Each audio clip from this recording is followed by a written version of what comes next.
بخاری مسلم میں ڈیٹیلڈ احادیث ہیں نبی علیہ السلام پہ جو پہلی وحی نازل ہوئی تھی غار حرا میں. وہ سٹارٹ یہ حدیث اس سے ہوتی ہے, مشکات میں آپ کو تیسری جلد میں مل جائے گی, کہ جب نبی علیہ السلام کی مبارک زندگی کا 40واں سال آیا تو آپ صلی اللہ علیہ وآلہ وسلم کا اچانک دل دنیا سے اچاٹ ہو گیا. آپ بڑی ایک ڈائنامک لائف گزار رہے تھے, کامیاب مکے کے تاجر تھے, مکے کی امیر ترین عورت کے ساتھ آپ کی شادی ہوئی تھی, اور آپ مکے کے رہنے والے ہر شخص کی آنکھوں کا تارا تھے, صادق اور امین تھے.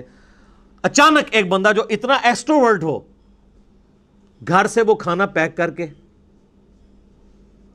اور غار حرا میں جانا شروع ہو گیا, اور چند دنوں کے بعد فرشتہ آ گیا وہاں پہ.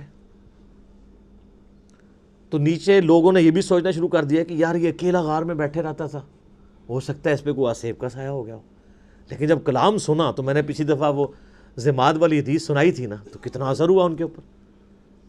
تو سیدہ خدیجہ کھانا باندھ کے دیا کرتی تھی. آپ کے بزرگ تو 2 سال تک کچھ کھاتے نہیں ہیں, لیکن نبی صلی اللہ علیہ وآلہ وسلم اپنا کھانا گھر سے لے کے جایا کرتے تھے.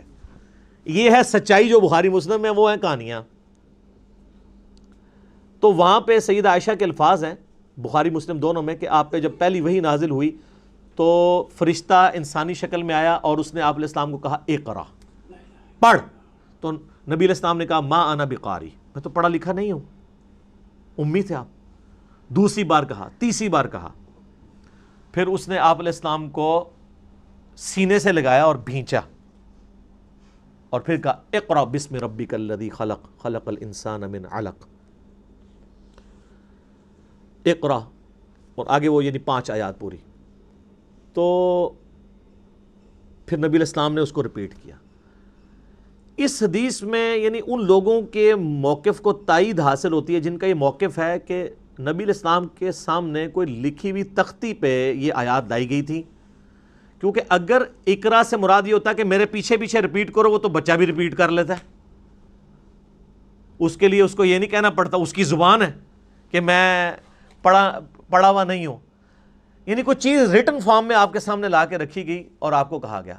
اور یہ بھیجنے کی برکت یہ ہوئی کہ آپ علیہ السلام نے وہ لکھا ہوا بھی پڑھ لیا.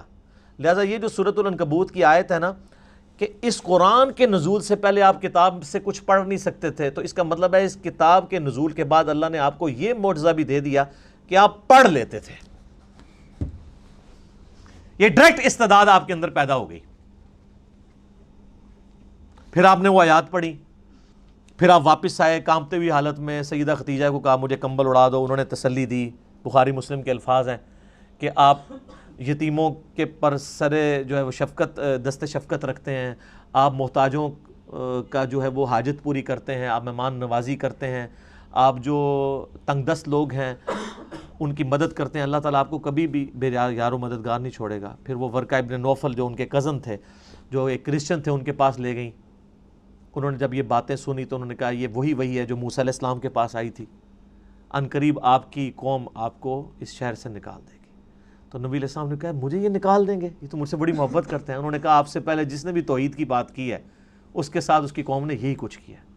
اگر میں اس وقت تک زندہ رہا تو میں آپ کی مدد کروں گا, لیکن وہ پہلے ہی فوت ہو گئے.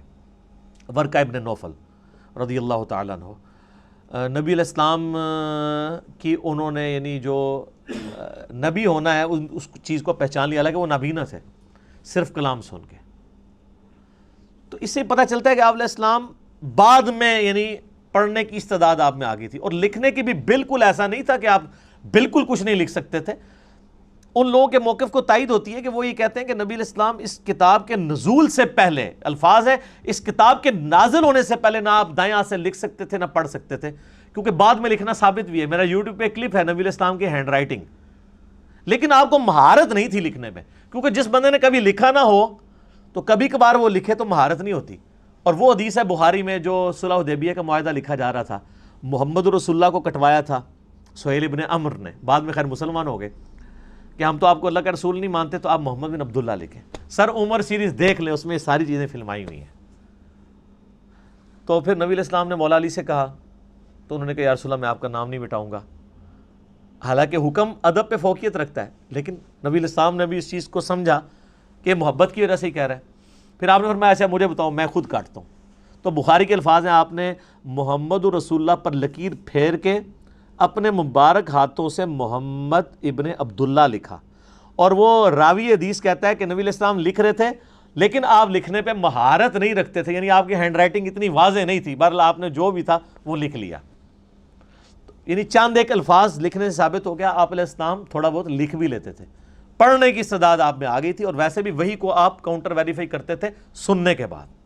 کئی کاتبین وہی اس میں یعنی شامل تھے جو جن کی ڈیوٹیز اس حوالے سے نبی صلی اللہ علیہ وآلہ وسلم نے لگائی ہوئی تھی۔